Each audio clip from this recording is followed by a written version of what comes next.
Hi guys. India का Q2 GDP data expectation से काफ़ी स्ट्रांग आया है। और ये सिर्फ एक नंबर नहीं है, ये एक सिग्नल है कि इकोनॉमिक ग्राउंड लेवल पर एक्चुअली अच्छा परफॉर्म कर रही है। आई कितनी है? 8.2%। मैन्युफैक्चरिंग स्ट्रांग है, सर्विसेज स्ट्रांग है और डोमेस्टिक डिमांड तो लिटरली इकोनॉमी को पुल कर रही है। इस सरप्राइज ग्रोथ ने मार्केट का ओवरऑल सेंटिमेंट एकदम पॉजिटिव बना दिया है। अब सवाल ये है कि जीडीपी इतना स्ट्रांग आते ही मार्केट रिएक्शन क्या होंगे। जनरली दो चीज़ें होती है। पहली चीज़, सेक्टर वाइज पॉजिटिविटी। जब जीडीपी डेटा अच्छा आता है तो कुछ सेक्टर्स नेचुरली आउट परफॉर्म करते हैं, जैसे बैंकिंग क्योंकि क्रेडिट ग्रोथ स्ट्रांग होती है, इंफ्रा क्योंकि गवर्नमेंट स्पेंडिंग, प्राइवेट कैपेक्स दोनों बढ़ते हैं, कैपिटल गुड्स क्योंकि डिमांड साइकिल टर्न हो रही है, और एफएमसीजी क्योंकि आपकी जेब में पैसा है। जब इतने सारे सेक्टर्स एक डायरेक्शन में मूव करते हैं, मार्केट को एक साइकोलॉजिकल बूस्ट मिलता है।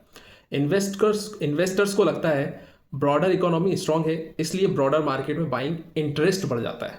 दूसरी चीज, ग्लोबल क्यूज का इन्फ्लुएंस। चाहे जीडीपी डेटा कितना भी स्ट्रांग हो, ग्लोबल मार्केट अगर अनस्टेबल है, यूएस, यूरोप, जापान, तो इंडियन मार्केट सेंटिमेंट्स भी इंपैक्ट होता है। लेकिन ग्लोबल क्यूज अगर स्टेबल रहे तो मार्केट में अच्छी रैली आने के आसार होते हैं।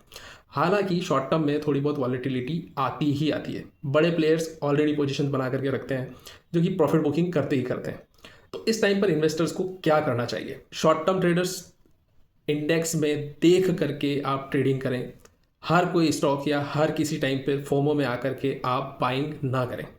मार्केट ग्रीन दिखेगा तो रिस्क ज़्यादा होती है। लॉन्ग टर्म इन्वेस्टर्स के लिए ये जीडीपी डेटा एक क्लियर इंडिकेशन है कि इंडिया की इकोनॉमी सस्टेन्ड ग्रोथ पाथ पर चल रही है। तो ऐसे गवर्नमेंट में लार्ज कैप स्ट्रॉन्ग परफॉर्म करता है और quality mid and small cap में भी अपॉर्चुनिटी मिलती है। लेकिन सेक्टर बेस्ड सिलेक्शन इंपॉर्टेंट है। कंजम्पशन, बैंकिंग, इंफ्रा, ये सेक्टर्स लॉन्ग टर्म में विनर बनने के पोटेंशियल रखते हैं क्योंकि ये डायरेक्ट बेनिफिशियरीज होते हैं इकोनॉमिक ग्रोथ के।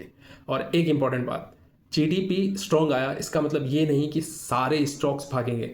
मार्केट में हमेशा क्वालिटी विनर्स अलग होते हैं और नॉइस अलग। तो फोकस करो क्वालिटी पे, नॉइस को थोड़ा सा भी साइड में रहने दो। अगर ये क्लैरिटी रखोगे तो स्ट्रॉन्ग जीडीपी का मैक्सिमम बेनिफिट आप लोग लॉन्ग टर्म में देख पाओगे। Thank you.